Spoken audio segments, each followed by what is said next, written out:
Welcome, everyone. We're very happy to have you join today in the webinar, in the VPHi webinar, So You Have a PhD in Silico Medicine, Now What? It was actually inspired by a number of questions that we had been receiving from our own students and from many other students around Europe and the world who have been doing in silico medicine or have been doing a PhD in silico medicine, and we're thinking about, after nearing the end of their PhD, what it was that they could do with all of it. And as the opportunities are very broad, we thought it would be good to let you listen to some of the experts who have gone through the process and give you the opportunity to ask questions. So we're very grateful to have a really great selection of speakers here today. And starting with we will start with the 5 testimonies from people who have been working in silico medicine. And I see that, I'm sorry, let's be correct here.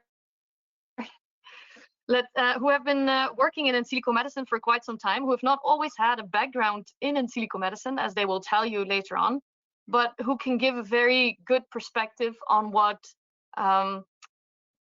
you should do, what you should pay attention to, what are the perks and what are maybe the challenges of their particular type of work that they're doing in the in silico medicine sphere. So we'll start with Dr. Cécile Rousseau, who is a senior director at Voisin Consulting Life Sciences in the non-clinical and early development aspect. Then we'll hear from Professor Libera Fresiello from the University of Twente. Then we'll hear from Dr. Simon Sontag, who is the CEO at Virtonomy. Rosanna Alessandrello, who works as a director for value-based procurement at Aquas. And then we'll hear from Dr. Valentino Lavezzo, who is the team lead for biophysics models at Philips Research. There is time for one quick technical question, so for a clarification question at the end of every short presentation. But if you have more general questions, you can keep those for the Q&A session, that we'll have at the end of all the presentations, so that we have a general conversation with all of the panelists there. In that case, so during the Q&A, please use the chat to write down your questions, or if you really want to have, if you want to ask your question yourself, then you can raise your hand, and Roberta will unmute you so that you can ask the question yourself. Please always mention, if your question is targeted at a specific speaker, please mention the name of the speaker. And then before starting with the introduction of the first speaker, I just wanted to mention that there is still time to submit your application until the end of this month for the VPH Best Thesis Awards. You're presumably the right target audience for this announcement. The prize is a €1,000 that you get, and also the opportunity to give a presentation, this case at the VPH Summer School in Barcelona, beginning of June. So please, if you're interested in that, check out the conditions that you can find on our website and send in your application to Roberta. So with that, I suggest that the first speaker, that Cécile, maybe you start sharing the screen. Do I need to stop? No. And so while Cécile is preparing that, she let us know that at the moment she's experiencing some bandwidth issues, so you'll have to do it with the voice only. And I'm not going to give a very long introduction because that's what the speakers will do themselves, but Cécile has a background in academia and industry, working on medical devices, pharma, and ATMPs. Actually, in silico medicine is the newest addition to her broad skill set. She is the former co-chair of the Policy Development Working Group and current co-chair of the Application Working Group of the Avicenna Alliance. Cécile, over to you. Thank you so much, Liz. Can you see my screen well? Is it okay? Okay, yes. Great. Well, so thank you, Liz, for the kind introduction and to give me an opportunity to share my background. And I apologize for the bandwidth issue that was not expected today. So, I'm gonna walk you to my little journey in science, and like Liz saying, the non-clinical and early clinical development stage. So my background is kind of pretty eclectic. That brought me where I am right now. So I started with bachelor and master in molecular and cell biology, so which is quite far from what you guys are doing, I think. Then I went to do a PhD in medical and biological engineering, just because I did several internship, volunteer internship, and discussing with the people in the lab, ask them, what degree do you need to do what you're doing on medical devices? And said, well, you need a PhD. So I went for a PhD. It's kind of the background behind it. Then I did several postdocs. Actually, all my postdocs were in France. I should start say that I'm a French citizen, and I did all my PhD and postdoc in France. My postdoc, actually, I challenged myself working with different kind of products, all medical devices, some cell therapies as well, and creating model, especially non-clinical model, was part of my day-to-day activities. And then I flew to the US to join a medtech and cell therapy company, where I really work developing different kind of product for chronic wounds therapy, in addition, and some dental application. And then later on, I joined another company to develop companion diagnostic. So just for the people that are not familiar with that term, those are medical devices that are developed, co-developed with a drug, aiming to do personalized treatment for cancer. And those tools, those medical devices, are aimed to target a biomarker that will, help to know if the drug can be of benefit for the patient. And after that, I joined, the reason why I'm here today is Voisin Consulting Life Sciences, where actually I leverage everything I've done before that. So working now on medical devices, pharmaceutical products, including advanced therapy, like Liz mentioned, cell and gene therapy, microbiome products, combination products, and like the new tool in my background is the in silico medicine. And for that reason, we also joined the VPHi Alliance, and that's why we have this privileged interaction with VPHi. Why was it important? Is because we are strong believers that in silico medicine is the game changer for this new therapy development. So enough about me. I'm just going to tell you why it's useful to have in silico medicine. So what we do at our company, we are a consulting, regulatory, and science company, meaning that we help medtech startups, big medtech, small medtech, pharma company to go from early stage, a really proof of concept stage, down to the clinical trial and beyond, because we also do the vigilance. And the key important thing is that part of the DNA of the company has been at the breakthrough of the new technology. The company has been like part of the initiator for the new advanced therapy medicinal product regulation in Europe. Like Liz mentioned, we've been leading the policy development working group for 4 years, sorry. And then we just launched the new working group, which is in silico application. And the keyword, of course, here is in silico. And I like to mention that the in silico medicine is becoming a reality. And one of the evidence for that is actually that in 2021, we got awarded for the Innovation TOPRA Award for the in silico activity that we've been doing as Voisin Consulting and as part of the VPHi Alliance. And why is it important is because you need in silico medicine to do smarter non-clinical studies and to de-risk clinical trial, and I will preach in the choir here, but also to make sure that you have a smarter product development and a faster product development. And that's what we do as well. So like I mentioned, we cover actually all the stages of the development, and in silico medicine for us is really a game changer. Our founder, Emmanuel Voisin, have been in contact with the first in silico simulation done back when she was working at the NIH. And that's really something that we wanted to do, but we have to face a challenge that the regulation is building as we speak. And it's, and I'm sure that Simon will talk about that too, is that it's difficult to convince sponsors, to convince investors to go into the in silico medicine when they still see the challenge, the fact that the regulation is still built as we go.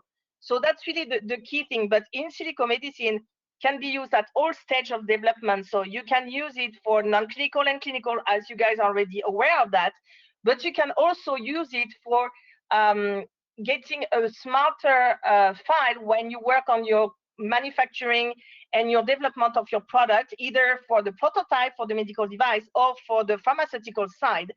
And one of the work that we do is to translation. So what we do, we are not modelers ourselves, but our job is to translate the modeling language into a language that can be understood and discussed with regulators. Some regulators have in silico backgrounds, some don't, and we are really here to make this translation like we do for the other technical file, meaning non-clinical, clinical, or manufacturing. They all have their own language, and we are here to really help that. So we got, you know, some clients that we have to put their in silico evidence through submission to the agencies, and that's part of the fun part of our job, is that we see the, you know, the breakthrough therapies, and we are here to help them to reach the patient as fast as we can. So that's in a nutshell what we do, and I think I will leave the floor to the next person, and thank you for your attention. Thank you, Cécile. Let me see if there are any. Is there anyone with an urgent question for Cécile? Roberta, you might have to help me because I don't know where to check. Not in the chat, at least. So if that is not the case, it was very clear, I think. Then we can go to the next speaker, and that is Libera Frisiello. She is a professor at the University of Twente in the cardiovascular and respiratory physiology group, and she is really a true European researcher with degrees from Rome and Warsaw, and then followed by a postdoc at KU Leuven before going to the Netherlands. Libera, hello. The screen is yours. Thank you, Liz, for the introduction. Can you hear me well, and can you see my slides? Yes, to both. Okay, perfect.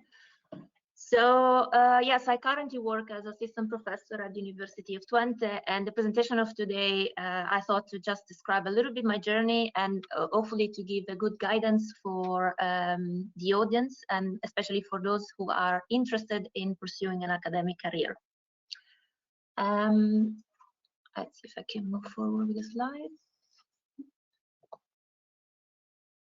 So I graduated as biomedical engineer in Rome, and also have a clinical engineering master degree again in Italy. And for my PhD, I did a PhD really in cardiovascular modeling, and I was in collaboration between the National Research Council in Italy and the Polish Academy of Science. It was sponsored by European projects, so there was a lot of collaboration between the two centers. For my postdoc, I took an active decision to work in a clinical environment. So I moved from an engineering lab to really a hospital. So I applied for a Marie Curie, and thanks to it, I moved to KU Leuven.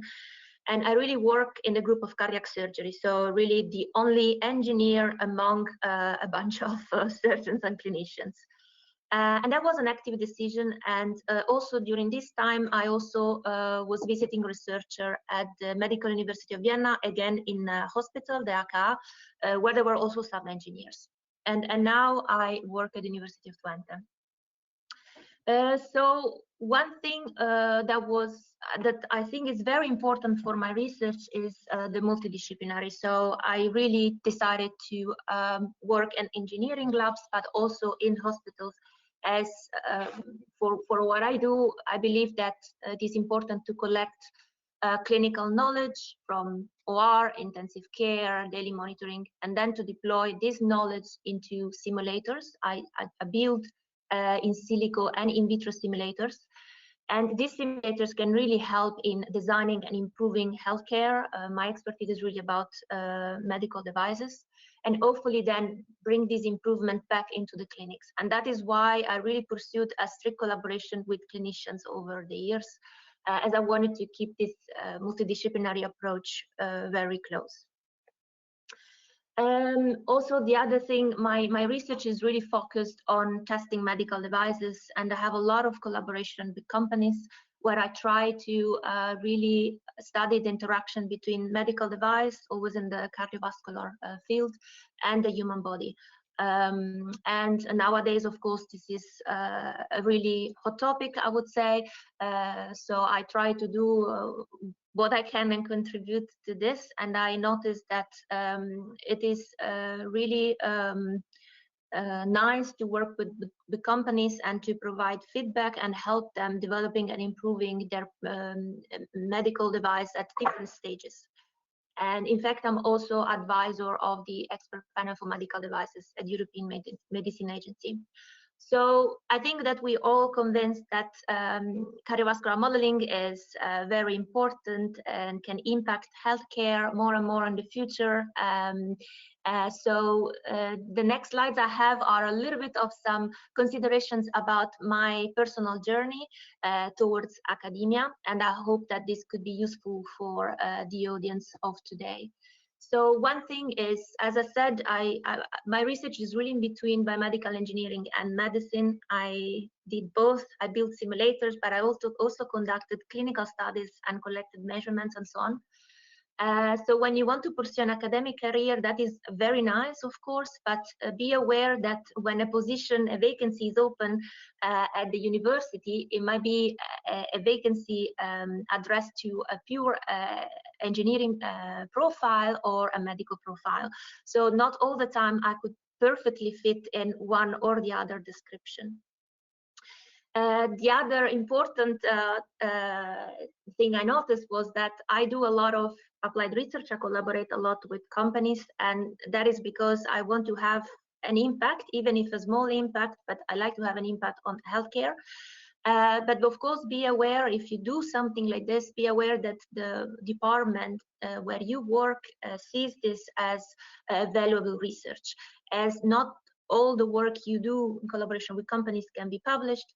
And of course, you can never compete with people that may be published on Nature that they do purely basic research. So always be aware that the type of research you do can be well evaluated in the department that where you're going to stay.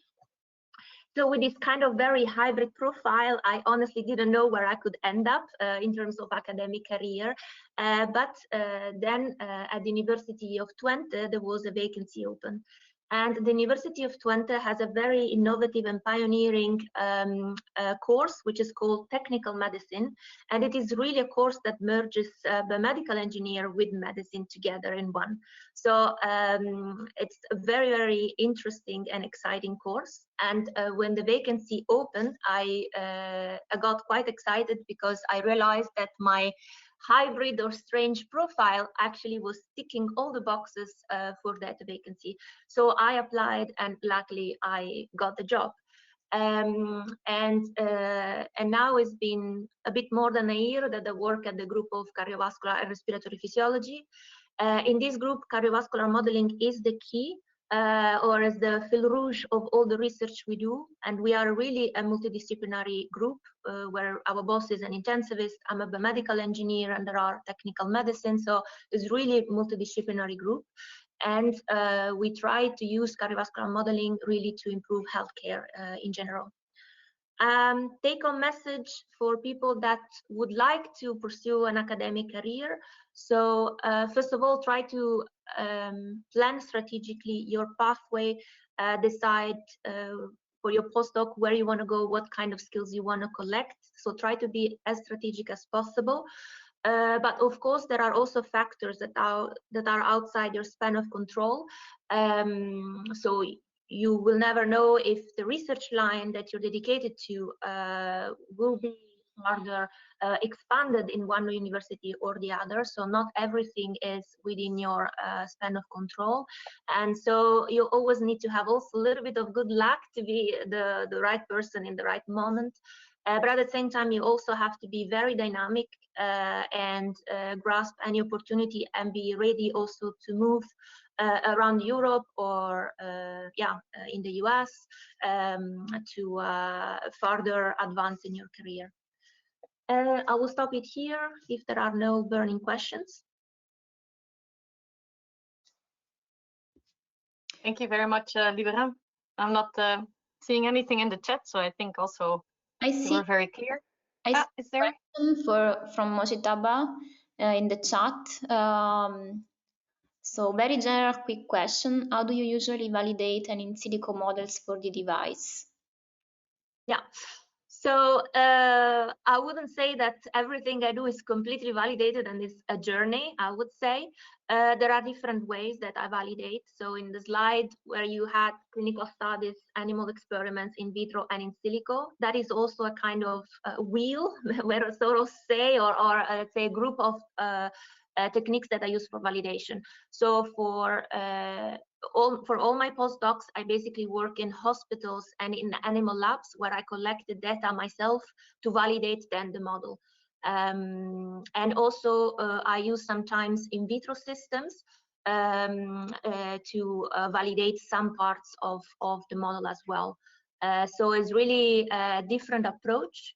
And is everything validated of the model I do? No, that's, as I said, is a journey, but you have to make sure that the level of validation matches the research question that you want to answer. Okay, thank you very much, Libera. Sneaking in some science after all. Then we go to our third speaker, and that is Simon Sontag, who also has a long career of working both in academia and industry. He founded several companies and is currently the Chief Executive Officer of Autonomy, a company providing help to the medical device sector by performing data-driven studies on virtual twins. He is also the current co-chair of the Notified Body Task Force of the Avicenna Alliance. Simon, the screen is yours. Yes, thank you very much. So, can you see my screen?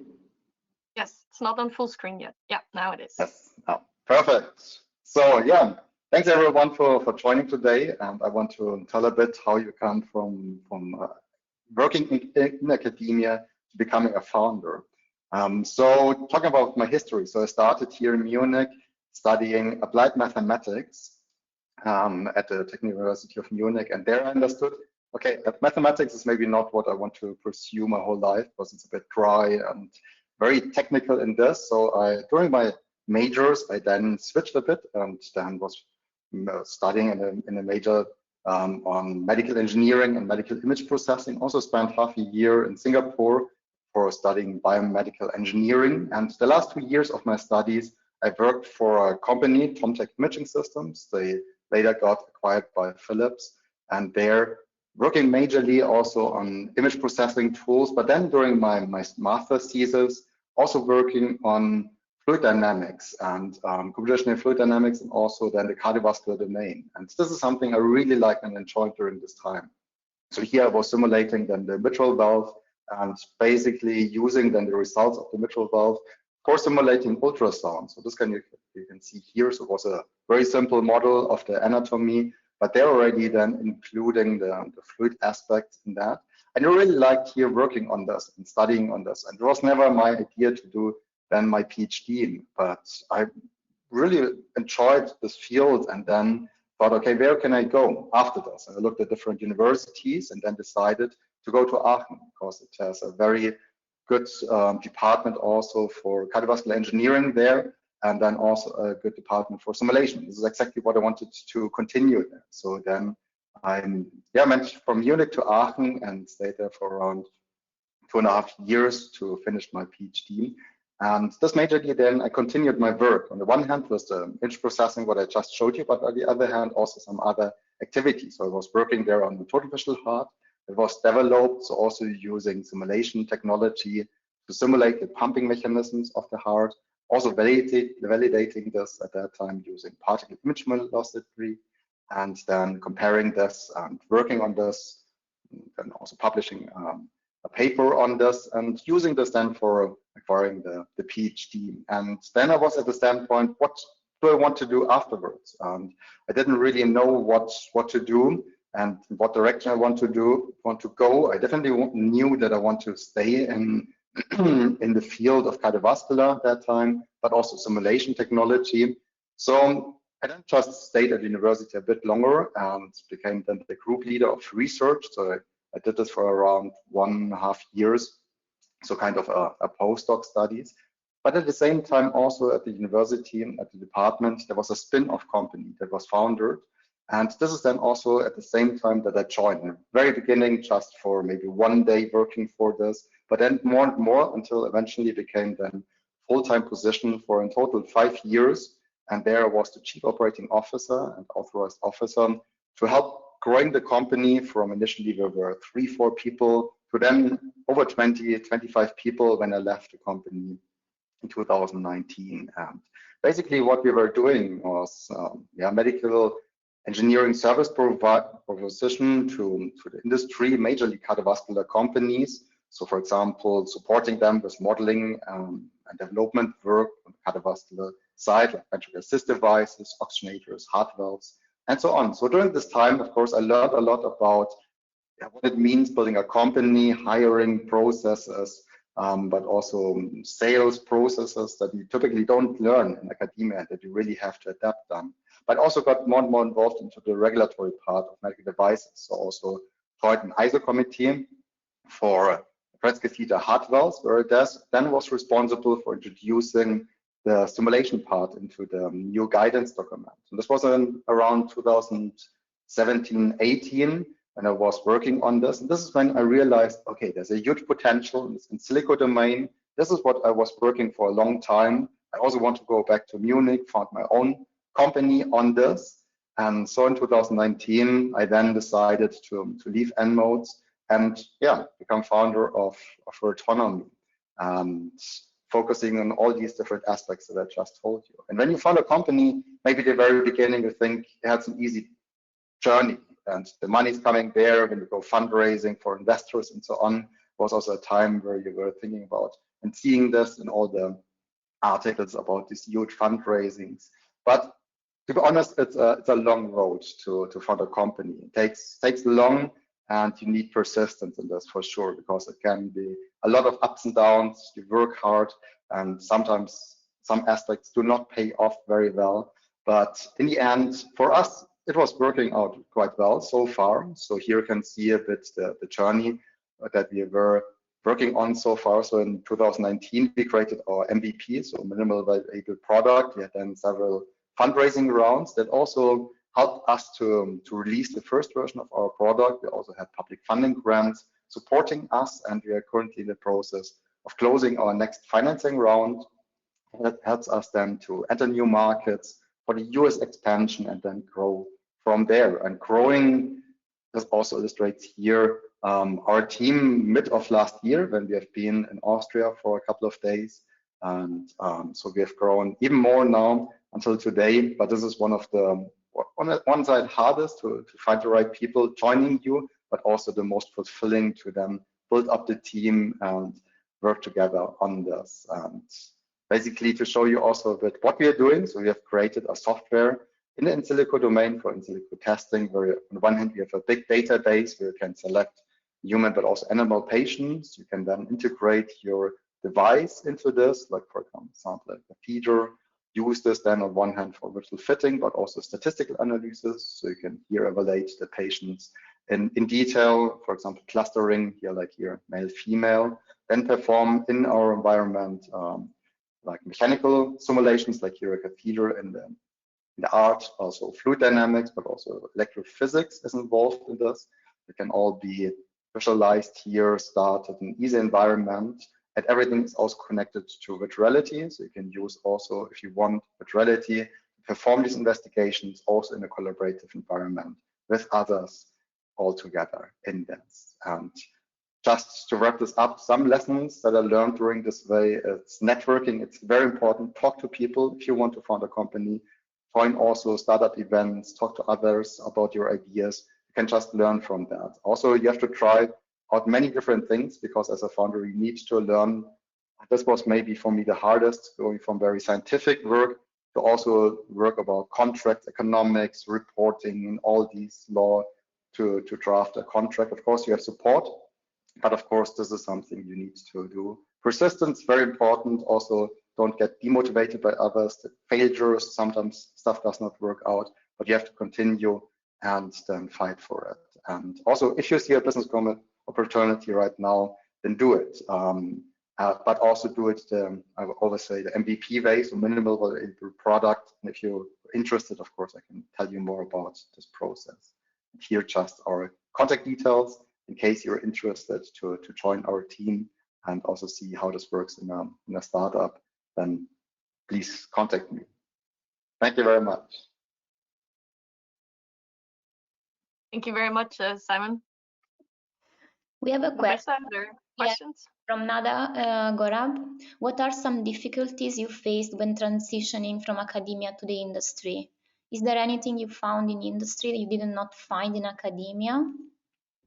Yeah, of course, it's different, I can say, because doing science is one thing, but building a product that people buy and pay money for is another thing. So going really from the scientific work to a product work, this is one thing that is not that easy. Also to get away from this very scientific and academic thinking to finish everything 100%, be very much into detail. In industry, you cannot do this because you have to finish it at one point and get out there and get customers working on it. So this is something that took a while for me to adapt to this environment. And on the other hand, of course, learning a lot of other things that you don't learn at university or academia, like, for example, drafting employment contracts, creating visa for foreign employees, or getting in contact with investors, drafting contracts with them. And there's a lot of different aspects that you need to learn, but you learn this on the road, on the way. So almost every week something new comes up, and then I just need to learn and adapt and find out a solution for this. And I think this is what is very important in being a founder, but of course also in academia, because there you do basically also the same. Thank you, Simon. I guess we'll come back to that later during the general discussion as well. Yes. Then it's time to switch to the fourth speaker of today, and that is Rosanna Alessandrello. She also worked for quite a number of international SMEs, R&D centers, public administration, and as an external consultant. So she has gained a lot of experience through all these journeys from on digital innovation and transformation. And currently she's the value-based procurement director at AQUAS, which is the Catalonian health technology assessment or early health technology assessment agency. And she is a valued board member of the VPH Institute. Rosanna, the screen is yours. Yes, I don't know if you can see my presentation. You're seeing presentation. Not yet. Not yet. Okay, 1 second that I'm looking for it. Okay, maybe the best.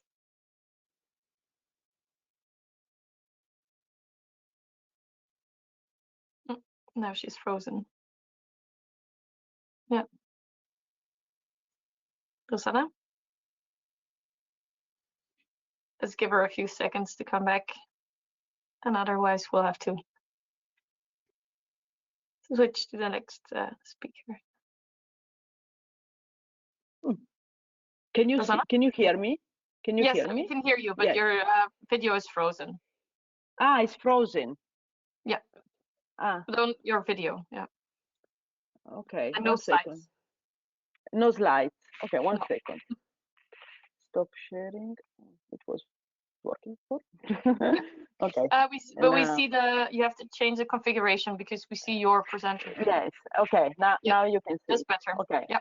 Now you can see it. Yeah, but not in full screen yet. Yes, this is excellent. Thank you very much. Okay. Thank you, Liz. Okay, thank you, Liz, for putting together this session today, because really you did it a very, very great job, because I see a lot of profiles that we are all of us working in the same sector, but with different perspectives. So I really would like to congratulate you, because that's very interesting. Let's go through my professional journey. My professional journey has been different from the rest of my colleagues here, but still is the same. I would like to somehow highlight the 3 building blocks of my professional journey. The learning one, applying the learning and also learning by doing. So not learning from academia, from training, education programs, and generating new knowledge. And this is my working time, no? So I learn, I apply learning, I learn by doing and generating new knowledge. And then also I share the knowledge that I generating, and also generate new knowledge thanks to collaborating with different entities. And this is during all my life. So that's it. I think this is what I want to share with you, that no one stops learning, no one stops learning by doing, no one stops generating knowledge, hopefully, and also no one is very engaging if you can share your knowledge you're generating day by day. That is exciting and amazing. I started my education at Politecnico di Milano. I'm from Italy, but I live in Spain, in Catalonia, in Barcelona. And in fact, I'm here because in Erasmus, as you can see, at the Università Politecnica Catalunya. And then I decided that Barcelona was sunnier than Milan, and I stayed here. And I am the electronic engineering and specialized in biomedical engineering. Then, by the way, I took some different journey. Instead of doing directly PhD and deepen my knowledge in the research, I went through the business administration, but also now I'm doing these building blocks together, but really are across of my life. It's not everything it was done after the other. And then also I learned about capital venture, public-private partnership, and then in the healthcare world, now apart from clearly innovation and research and development, but also there is this philosophy, this culture that is something very relevant to all of us. Take into consideration this value-based healthcare. What matters to the patient? We need to deliver something that matters to the patient. That's key to ensure that the research and the innovation we do makes sense at the end of the day. Then, from professional perspective, I apply continuously what I learned from different education programs. These are the main ones. I train myself with other small things, but I cannot mention everything. No, but also you learn by doing during your professional life, and so without mentioning directly who the different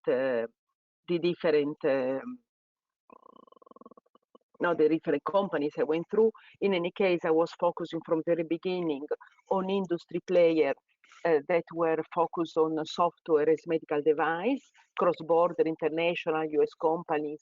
I had great access to healthcare providers from US and Europe, and I could work with them. I learned about software development, project management, regarding the regulatory aspect like CE mark and FDA, how to deploy at the end of the day the fruits of these continuous releases of new software and medical device. It was software that was related to the management of patients in ICU, OR, and all the and also in the admission of the different in laboratory system and integrating with the different medical devices.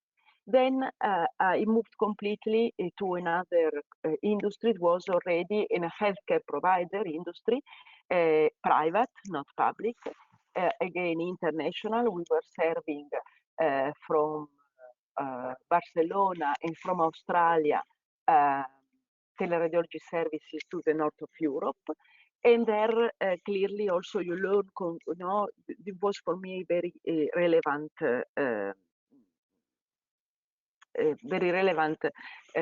experience, because I could get engaged more again on new topics like GDPR, working directly with healthcare professionals. One of the previous speakers was mentioning now about multidisciplinary team, to know how to work with a different disciplines and how to understand them and how then to put together the different knowledge to ensure that at the end we can deliver a service to our patients, and also manage providers, ICT providers. I was responsible of the IT department and how I could deal with the different ICT providers. Finally, then I went to a technological center. This was local one. It was not. My previous experience was international. I was experiencing now have a visibility worldwide what was happening, and then I started to understand, to have the view. So somehow I moved from the delivery and the release of a project, products, to the R&D field. What is behind, the step behind to have a project, a product to release. And I started also to work in collaborative projects at a local level and also European level. And then I moved already 11 years ago to the public administration, and that is my current employer. It is the AQUAS. This is the Agency of Quality and Assessment of technology, health technology, and also services here in Catalonia. And from there, we started 11 years ago a unit that whose aim was now boosting the adoption of innovation through the public procurement of research and development services innovation. And this support me now to start to deal with public procurement directive, so completely new field, and also to assess the different proposals, to know how to assess different proposals, the different project proposal and the projects on how they can then ensure a successful delivery in our system, and also why not also to start working in release of articles, posters, congresses, so more an R&D way to work, but from a buyer's perspective, from who is going to then adopt the innovation, not who is going to release the R&D innovation. And then now, as the last thing is exactly how we continue to share knowledge and generate new knowledge through education programs, acting expert advisor and mentor in different fora, and working community. In one community, clearly the VPHi Institute, that is a key element for me to be here today, in fact. We have in AQUAS, as I said before, we have different innovation adoption projects across these 11 years. As you can see, some of them are dedicated to services and prevention, are genetics, are pharmacogenetics, are devices in plants. Some of European funded projects, some are projects funded by our own system. We also launched here in this gray box in Catalan, you can see a program that we launched in 2018 regarding how it was a call for our healthcare providers to submit projects of public procurement of innovation projects to decide where to invest in which innovation. And we have 18 public procurement projects that are running since then and will close this year. And here you can see the different timeline from 2012, when we started the very first pre-commercial procurement in mobile health, and where we are now. And as you can see here, I'm highlighting different projects because I think that are key to see the evolution of this. Now, we started with the Cypher. It was the very first one cross-border in Europe. in 2014, we had Stop and Go, where we introduced value-based healthcare concept, payment based on outcomes, payment based on results, achieved by adopting this innovation. In 2016, we had we started anti-superbugs remote core. One was a pre-commercial procurement to detect the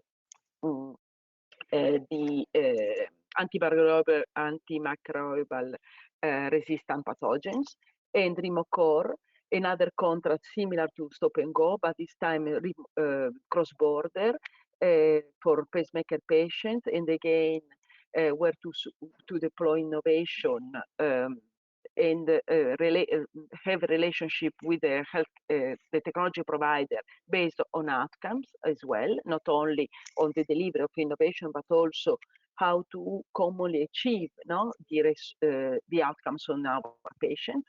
Then we had in 2017 this program on how to have public procurement innovation already boosted by our own healthcare providers. OncoGS and TK are two pre-commercial procurement. We're introducing clearly in silico medicine in both of them. OncoGS based on liquid biopsy, and how to support the release of the research and development services with in silico technologies, and TK how to deliver research and development services to fragile patients, again with the support of in silico technology. And then we have at the end Radar, that is the son of anti-superbugs. Now is the public procurement innovation that will procure innovation addressing the needs that were already identified in anti-superbugs. And then we have also a bunch of innovation adoption projects where this time we are not buying, but we are supporting the industry to assess how mature is their technology to be ready to be adopted by the system. And then horizontally, we have all these different projects where we are generating, exchanging knowledge, also from education perspective, academic perspective, Inspire, Upraise, iRaise, or community of practice perspective related with public innovation or pre-commercial procurement. That's all I would say. And this is just a prize that we won last year with Remote Core that we won the European Innovation Procurement Award 2022. So we are pretty proud of it. Thank you very much. Thank you, Rosanna. A quick technical question for Rosanna. The general ones we leave for the discussion afterwards. Roberta, do you see anything? No, we have a question for all speakers, so we can leave it for the Q&A. Perfect. So that leaves us. That brings us to the last, but not the least speaker, which is Valentina Lavezzo. She was also trained in Italy, but then moved to the US before coming to the Netherlands and making her switch from academia to industry. She's now working for Philips Research, where she is team lead for biophysics models of patients. So Valentina, the screen is yours. Thank you very much. Let's see if I can share the screen. Yeah. I guess you should be able to see it now. Yes, perfect. Yeah, thank you very much, and good morning, everyone. Yeah, I'm Valentina. I'm a senior scientist at Philips Research. And yeah, actually, I guess you know Philips, right? It's quite a well-known company, and you should know also the variety of products and technologies that we have been developing over the time. And actually, in the 130 years of its existence, Philips has always had a common theme, that is to perform innovation or to generate innovation that is able to improve people's life. And actually, a common theme, it's not only true for a company, but in most cases, it's also true for a career. And the thread in my own career, it has been simulations. So I started with the, well, studying management engineering in Udine, in north part of Italy. And then I did my PhD in the fluid dynamics with a really fundamental research on particle turbulence and particle interactions in two-phase flows. And after this, I was wondering, okay, what to do next, right? Should I stay in academia? Should I go to industry? I received some requests also from industry. But then at the conference, I met the professor working here in the Netherlands who proposed me a project that I really liked. So then I decided, okay, let's move on.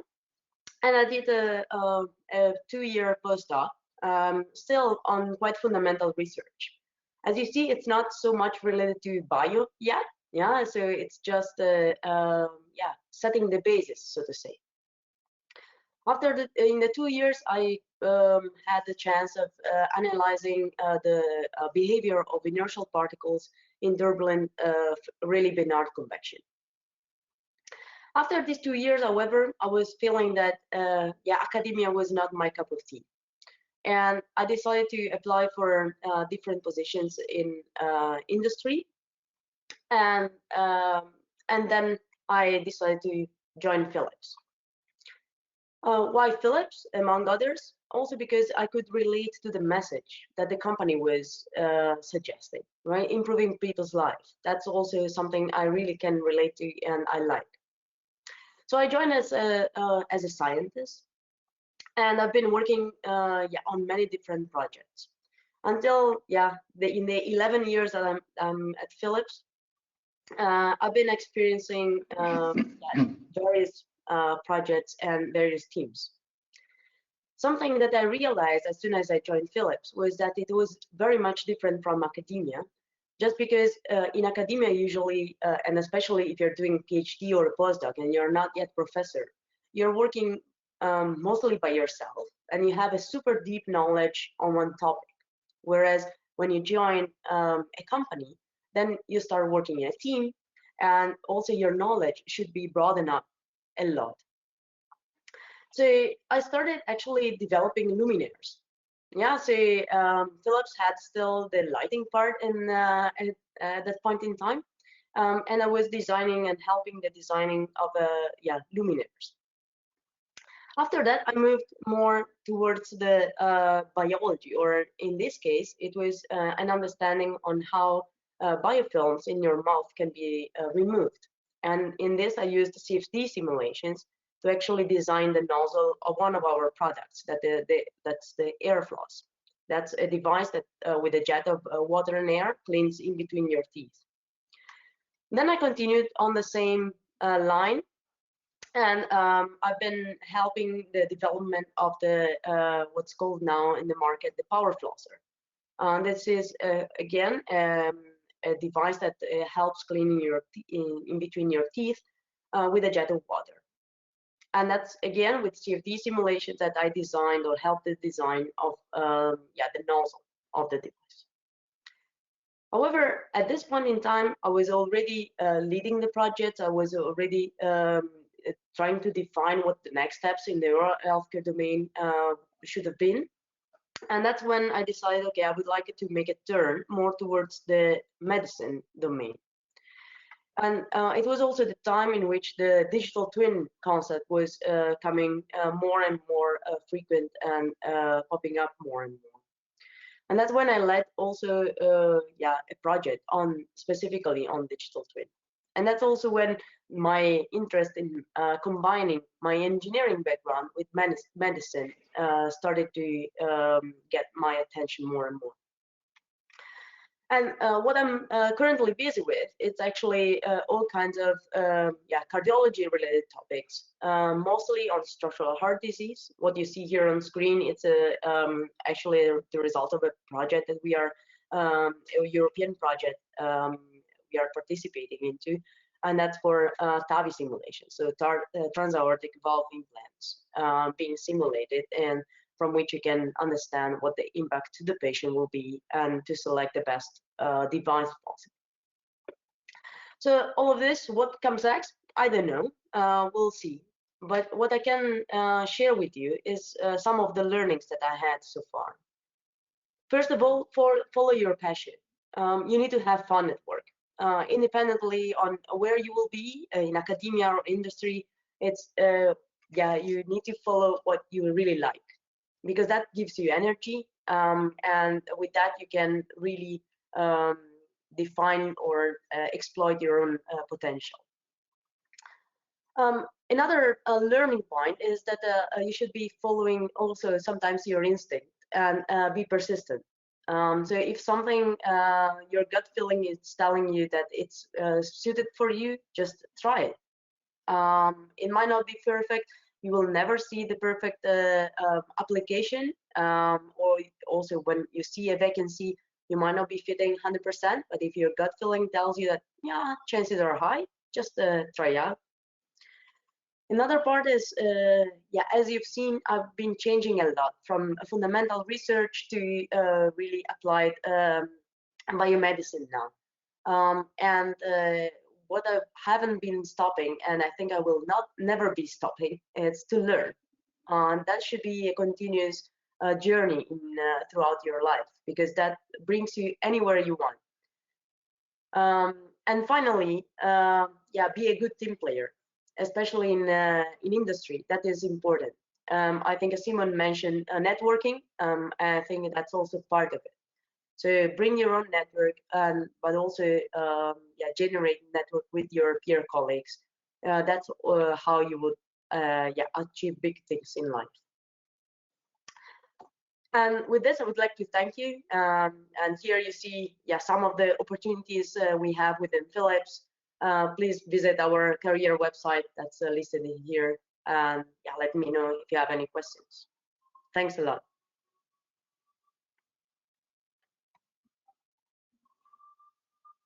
Thank you very much, Valentina. Roberta, is there a technical question for Valentina, or shall we move on immediately to the general discussion? I think we can go to the general discussion. We have a question from Laura Schmidt to all speakers. Can you name one main motivation for deciding for your current position?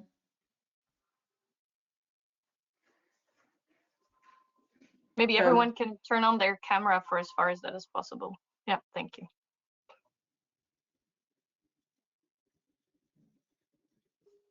Should I start, or yeah, whom is it directed? Is everyone? Yeah. Yeah, it's directed to everyone.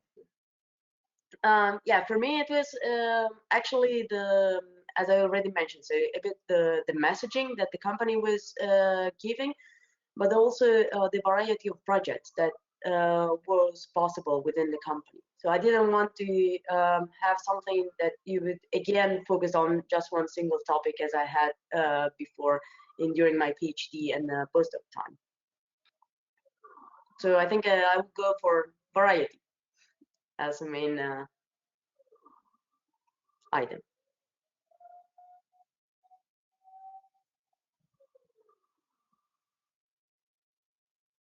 Anybody else wants to chime in? Yes, I can be next.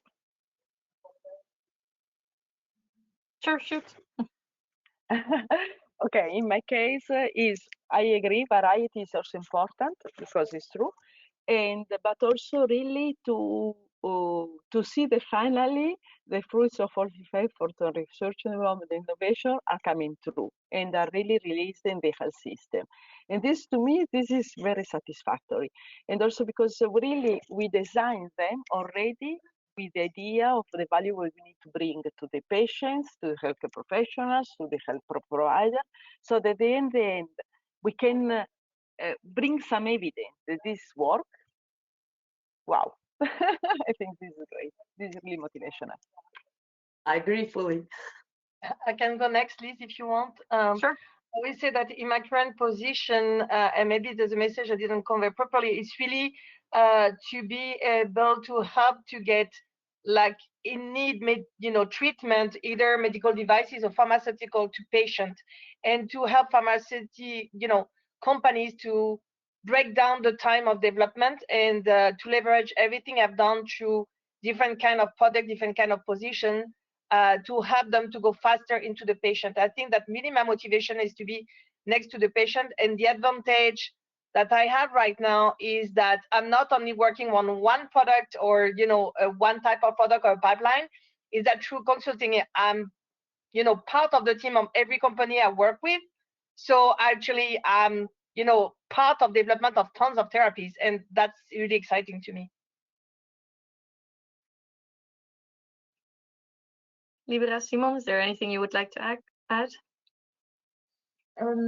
Maybe, I mean, I probably already answered a little bit in my presentation. The motivation why I'm in Twente is because, well, as an academic, you need to have a vision of a research line, and the vision I had was really matching with the vision of research here about multidisciplinarity, about having translational research. And I really like this combination of developing simulators and modeling, and at the same time use them to support healthcare, maybe through the support to companies in testing medical devices, or in really unraveling complex pathophysiological conditions. I work in a group of cardiovascular and respiratory physiology, and of course physiology is very complex. But I feel that is the right thing to do, to be honest. So as simple as that, this is my motivation. Yeah, for me it was, I was working in a medium-sized company like Tomtech Imaging Systems. I also worked for some time at Siemens, and then that I didn't mention because it was a short time, so a large company, and then I worked in academia, and then after that, and in the startup that was founded in Aachen. And from all the experience I had, after then working in the startup, I knew this is what I want to pursue in my life. So it is, I really got hooked by this entrepreneurial spirit, this building something up and growing something from scratch with a meaning and with an impact in a field that I've worked in for many years. And this was then my motivation. Yeah, why I founded the company. Thank you for your answers, everyone. All of you mentioned something about that in one way or another about learning new things. But are there maybe things that you think, well, if I had known this during my PhD or during my training, I would have been able to get there faster, I would have been able to do something better, or that would have saved me time now, or I would have had more realistic expectations? Because you know, during your PhD, you get the opportunity sometimes to also follow additional courses, maybe some business development or other things. Are there any sort of advices that you can give to the people in the audience here?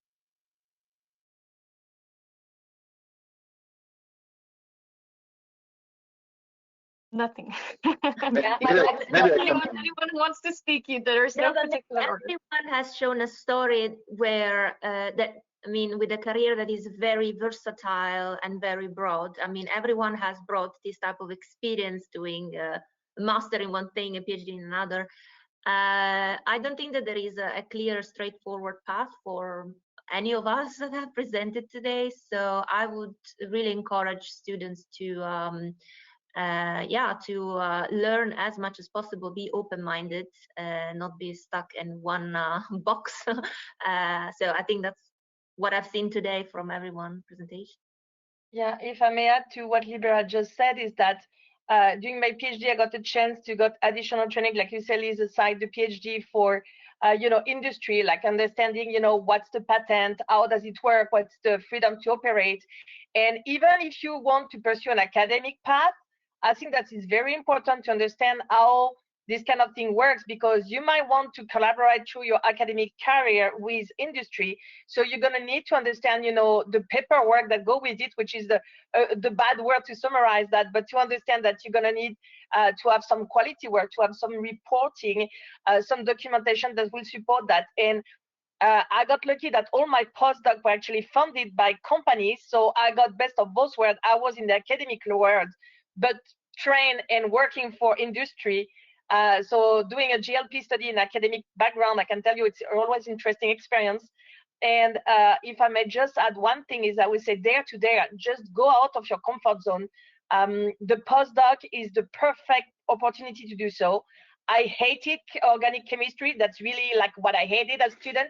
And I did a postdoc in an organic chemistry lab. I was the only biologist there because I wanted to understand in synthesis, because I was kind of, well, if I need to work on drug, I need to understand how they are created so I can, you know, tailor my non-clinical program for that. And I will say that use your postdoc to dare to go out of your comfort zone to see something else. I would say that would be my best recommendation.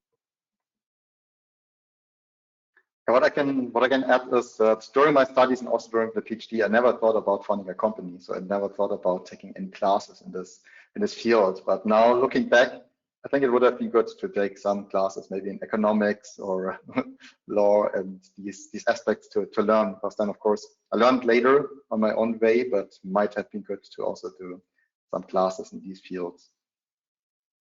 Yeah, and I can resonate indeed what Simon is telling, because even though I had management engineering, which is basically mechanical engineering plus some economics oriented courses, I was still missing part on how do you bring things to the market, right? So as a researcher, especially being part of the company, yes, you're doing your own research, but at some point the company needs to sell it, right? So, and sometimes if it is something really new, even the business developers within the company that do not know how to bring this to the market.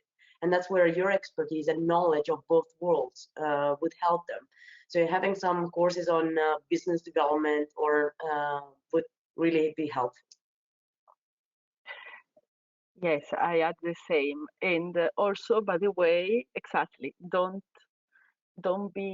feel like that education part is just limited in the first life, no, professional life, part of your professional life. I mean, you always go to training, you always go to education, you always can do it. Also, well, I don't know, maybe I'm the one with some more years than the rest of my colleagues here, but I really, and it is exciting to learn. It is exciting to get training in the right moment of your professional life. It's true that also in my case, when I got my degree, I never thought that then I was the one, no, to public procure the fruit of the research and development to ensure that they arrive to the patient. And clearly, I had to go through specific training for this. So that's, but that's good that we keep learning. Yeah, and I think we can add that you just need to stay agile. I mean, it's not because you learn in one path something that you cannot adapt to something else. So it's using a tool for one application to another. You can always do this kind of translation. So staying agile and try to think out of the box to reach, you know, out of your comfort zone, like I said before, and try to open your horizon. I think it's also a good thing to have in mind. I think it's also very exciting, if I can interject for a moment from an educator's perspective, that we see now more and more attention is also being given to training on different kinds of project medical device design in typical bioengineering or biomedical engineering curricula, rather than focusing only on the technology, which is what you will end up learning in a company anyway. There's more attention for how to do client-based and you know, user-based design so I think that's very good. I also think it's very exciting that everybody here is really focusing on the application part. In the meantime, we have some more questions, but as a panel, we don't see the question tab, so we are waiting for Roberta either to tell them or to paste them here in our internal chat. I see some raised hands. I will unmute Samuele if he wants to ask his question. Hello, can you hear me now? Yes. Oh, thank you very much for the presentations. They're very interesting. I had a question, I guess, well, open to everyone, but directed a little bit more to Valentina and Simone, because you've both done a bit of work in as early career researchers as postdocs, but then you've also both moved much more into industry. And a lot of what we hear about as PhD students is the freedom that academia gives you that you don't get in industry, to essentially research what you want and very much follow your interests. And so I was wondering what your perspective was from someone who had been both an early stage researcher and early point in a company, whether you feel there is actually that freedom between the two, and how much overlap, in fact, is there between industry and academia? How much, shall we say, do you almost limit yourself by going into industry over academia? Simon, do you want to start, or? Please go ahead. I can continue. Yes, thank you very much for your question. I think you're raising a fair point. During your PhD and postdoc, you're basically de factotum, right? And you are the one who has full control on your research, and you're making all the decisions yourself. As soon as you start in an industry environment, then of course it's more of a team decision. However, still you have some freedom there. It's not that you're everyone or someone on top of you would decide everything on what you need to research on. You have still some freedom. Of course, down the line, the company needs to also have products in the market. So you need to be aware that you need to limit a bit your freedom towards at least the topics that you think are relevant, or that the business deems relevant for the upcoming releases of the products. So of course, sometimes you are the only one knowing a certain area, and there you have much more freedom than if you are with a group of people that decide on a certain topic. So it's I think you have still, I would summarize it as you have still some freedom, but it's a slightly different type of freedom as that you have during your PhD. Yes, I would agree on this, because of course you're always limited in a way, either in academia or in industry. So when you found a company, you think you have the complete freedom to do everything. It's of course not true, because you have then the customers to report to, you have the investors to report to, and so on. So maybe other business partners. So it's always that you're bound by that. And in academia, it's of course the same. So you have your freedom of research, but still you need third-party funding or whatever to go in a direction that also is interested by the outside. So and I would also say, when you want to go into industry, there are also positions in industry that are very research based. So there, for example, there are also postdocs in industry that you can take that are very much focusing on research. And I would not say that it's limiting you when you go to industry coming back to academia. Or at least this is my idea, because I think there are some universities that count, for example, publications more than industry experience, but I think it's good to have industry experience once you go back to academia, because it brings also a different viewpoint in there. So I think, at least from my standing, it should be measured equally, but I know that some universities don't see this as beneficial. So this might indeed limit academic pathway forward. Yeah. If I may add one thing on what Valentina and Simon said, is that when you switch from academia to industry, it's also, I would say, the closest you are or not from the patient or your client, depending on what you're developing. If you're developing just a software, a model, or if you're developing a true model like software as medical device for patients. And the key thing that will drive your research, because will your model be perfect? No. Will you keep developing your model over and over? Yes, if you're in academia, because you want to dissect and understand everything from your model. But if you have a patient that needs an answer from your modeling and simulation in 10 minutes, well, that means your model needs to fit that, target of the profile. And that is kind of the key thing, and that will drive also as your company, because at some point, like Valentina was saying, you need to raise money to gain money. You have a product to sell. And most of those companies, we are working with the patient in mind. So I would say that's where you have like the switch between academia research and applied industry research, is that we say the distance with the patient, and you know, where you need to stop dissecting, which is just for the art of understanding the model, if we talk a model, for example, or you know, how it can help like next month or next year the patient, and not like from 50 years from now. Yeah, maybe I can also add a bit to that. I totally agree with what has been said. If you work in academia, of course, your duty and your goal is to advance knowledge in modeling. You may be more or less oriented towards clinical application, of course, but your main duty is to advance knowledge. Well, I can imagine that in a company, you have to make something that is good enough to reach the patient. So the goals are generally different. And also agree with the comment about if you work in academia, of course, you rely also on grants. That could be also public grants.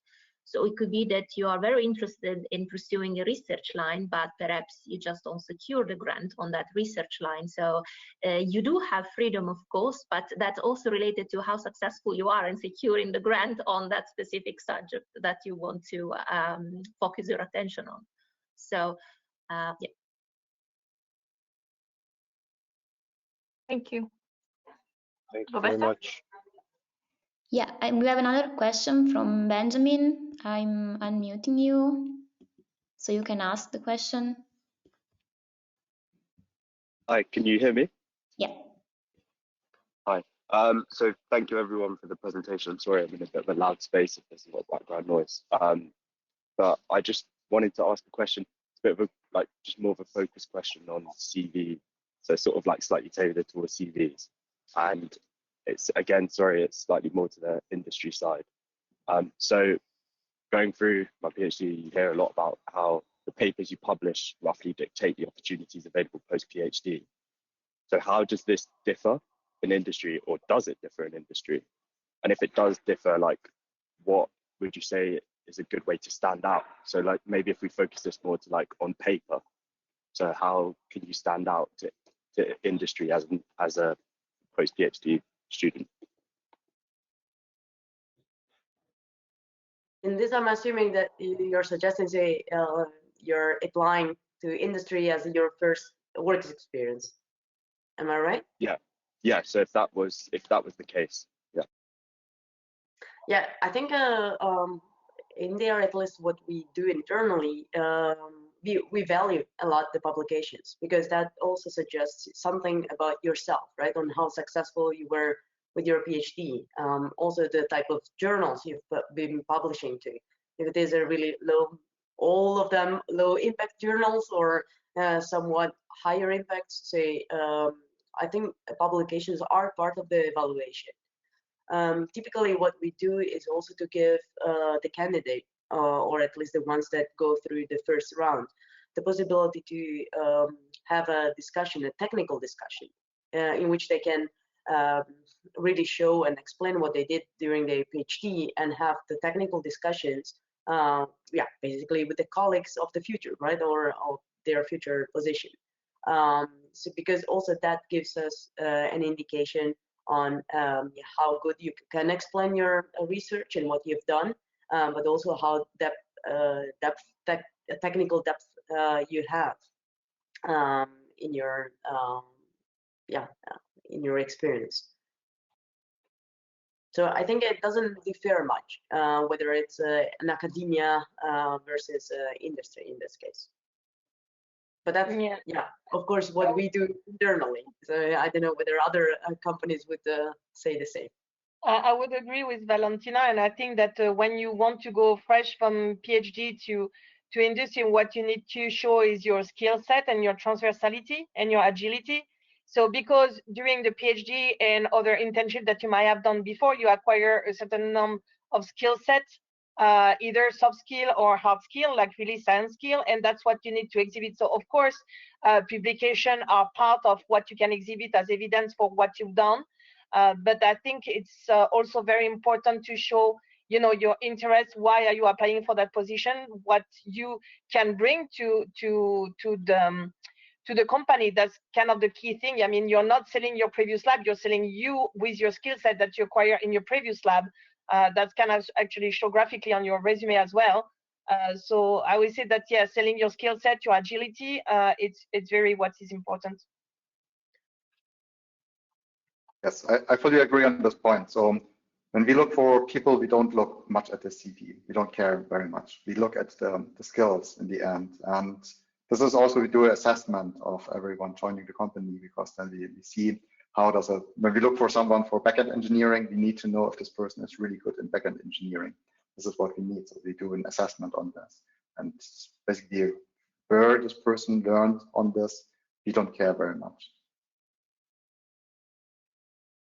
I would like to add that also in the public administration, we look for profiles like yours, and also the publication as relevant, but also the skills and the flexibility, and also the why, the motivation to change, no? And that's very interesting. We have several profiles that come to us because, again, they still see emission, no? In the, I'm not saying the industry is not an emission, but from a public perspective, not to see that the research can bring value to the patient, but from another perspective, no? From, for instance, to setting up, because we have cases now. Now we don't have right now position open in this moment, but maybe they will be open soon. Not to set up a way to validate the technology that the providers bring to us, like a qualification of the technology. So this is something very interesting, and this is only people that have this kind of background and they have already this kind of experience, and maybe also publication in specific fields can support us with this kind of setting. So that's very relevant, and we have passionate people, researchers coming from the academia, joining the public administration as well. Thank you. Maybe we can go to the next question. Yep. We have a question from Carla. I'm pasting it in the chat as well. So she asks if it's possible to be hired as a PhD before the final oral exam, and how long before the end of the PhD should we start applying? I guess this is for jobs anywhere. For like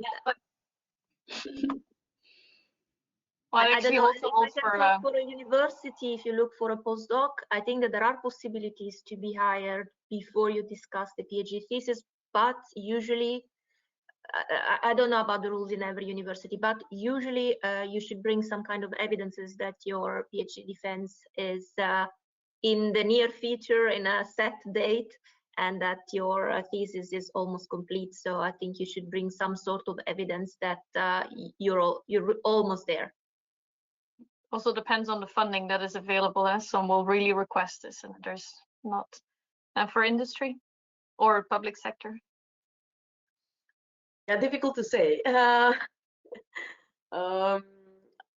would say, yeah, before the final oral, yes, that I think that's possible. I mean, industry doesn't, if you state it clearly, right in your CV that you're finishing, but as Libera was saying, that you have a set date to finish that. I think that's enough for the application. How long before? Well, that depends, because sometimes yeah, positions come and go really quickly, and some others stay for a longer period of time. I would say, yeah, a few months maybe before your end date. Start looking at least which companies you would like to apply to, right? What is resonating for you the most? So what you should be having, I don't know, I look at the company website to understand what the company is about, what kind of roles they have available, so that you can already have a first screening maybe of the companies that you want to apply to. Yeah, That would be my suggestion, but how long exactly? It depends. Is it an added value of having a PhD for all positions, or maybe it depends on the position, where if it's a position where a PhD is really required, or an added value compared to the rest? Yeah, I think if you apply for project management, most of the times they require just a master degree, so the PhD is not needed. However, if you are applying for really a scientist position, at least in Philips, then yeah, the PhD is preferred. We have yeah, people also without a PhD, but that's really a minority.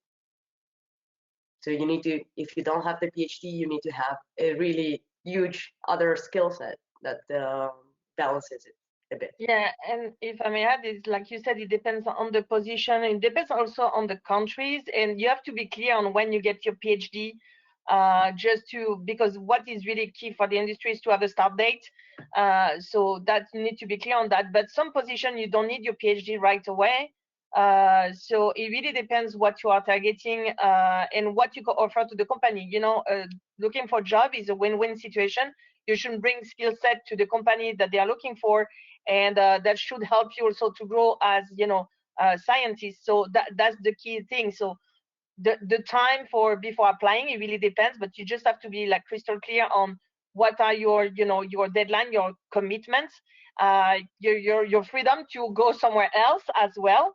And not all the positions need a PhD. So after, you know, it's also country related. I know in the US, you guys may be able to discuss better the time for your PhD, but again, it really depends what you're looking for. So, and what you can bring to the company. Again, win-win situation. I think Cécile is yeah, raising a fair point, especially on the country, because I know by experience that in Italy, yeah, recruitment might take even months to decide and make a decision. Here in the Netherlands, might go quite quickly. So I think country differences are huge. That's true. And from public administration perspective, clearly, if it is required a PhD, you need to have a certificate. So you cannot opt for a position if you will have you need to have the certificate when you apply, and also for commitment reason, by the way. You cannot, if you're working for one company for a public administration, you cannot. I mean, this will be completely new contract, so it will be something that, but it's not. Another thing is that you are doing a PhD in the public administration. That's a different thing. That can happen, yeah, but this is not a working position. That's a different thing. And if I may add, we all know that the last months of PhD are usually hell, and you're not available to anybody but your PhD, so not even through your family. So committing to work for another company when you're finishing your PhD, good luck with that. It's really a big challenge. So on this very uplifting note, I propose that since it's already 12:30, that we end the session here. There are a few more questions. We will collect them and maybe collect input from the speakers and provide them back to the people who have the questions, so that everyone's questions can be answered anyway. Thank you very much to the 5 speakers of today. It was really very wonderful to see all the different and diverse paths that people can take and still, you know, end up in a place where we all are working together, basically, and meet each other in the same working groups and in the same task forces, all trying to advance people's health through in silico medicine. So thank you very much, everyone, and we'll see you soon. Bye, everyone. Thank you. Bye. Thank you. Bye. Thank you. Bye-bye.